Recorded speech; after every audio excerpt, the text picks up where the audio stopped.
At first, this didn't look like a crime. There was no blood, no visible struggle, no witnesses, no frantic emergency call. A 17-year-old girl simply stopped answering her phone. But this case would quietly become one of the most disturbing failures of trust in recent memory, because the last person to see her wasn't a boyfriend. It wasn't a stranger. It wasn't someone she met online. It was her cousin. Jaylin Foster lived in Eastpointe, Michigan, just outside Detroit. She was 17 years old and only months away from graduating high school. She was standing at the edge of adulthood, college applications, plans for independence, the feeling that life was finally beginning to open up. Friends described Jaylin as quiet, warm, and deeply connected to her family.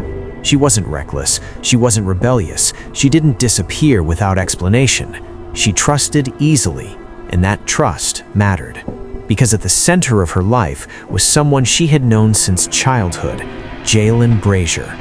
Jaylin wasn't someone new. They didn't meet through social media. They didn't cross paths by chance.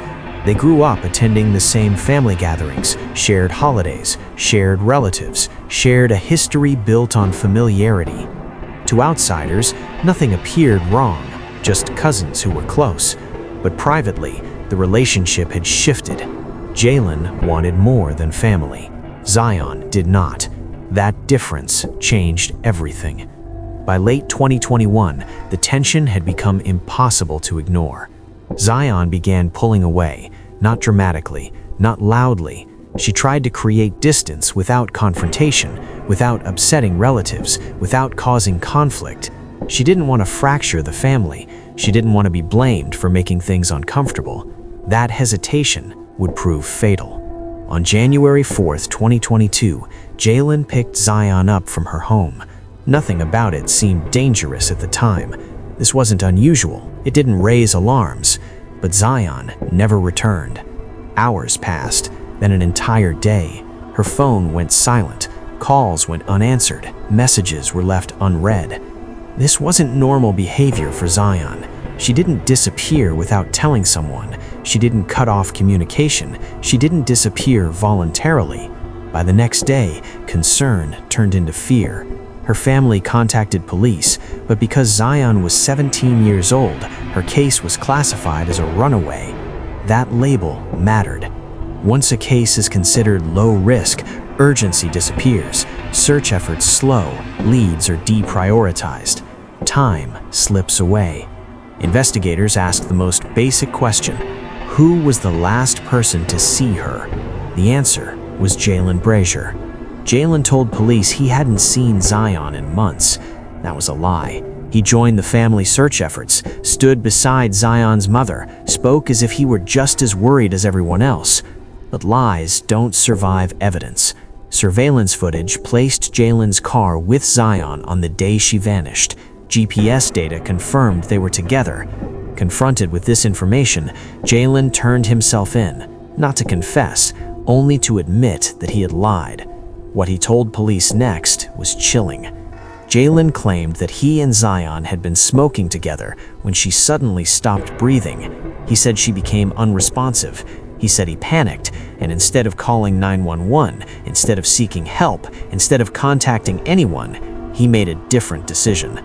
He drove Jaylin's body to a dumpster in Highland Park, and he threw her away. For months, crews searched a massive Detroit landfill.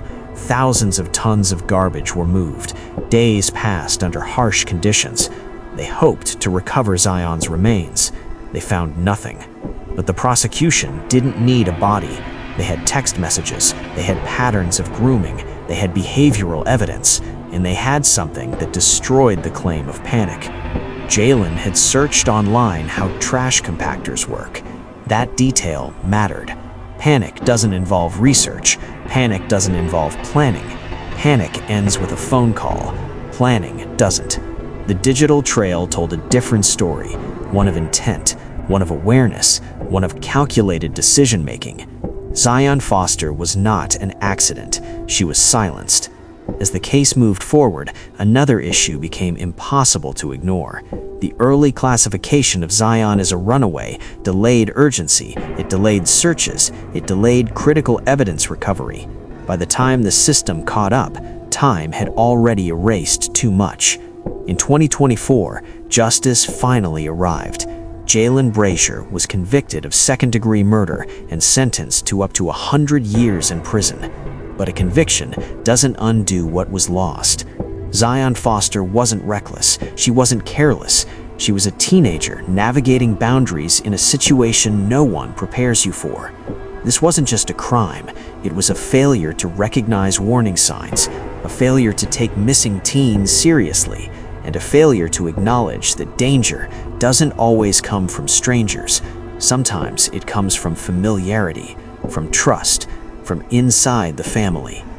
Zion's mother spent years fighting to have her daughter's disappearance taken seriously, pushing against a system that initially dismissed her concerns.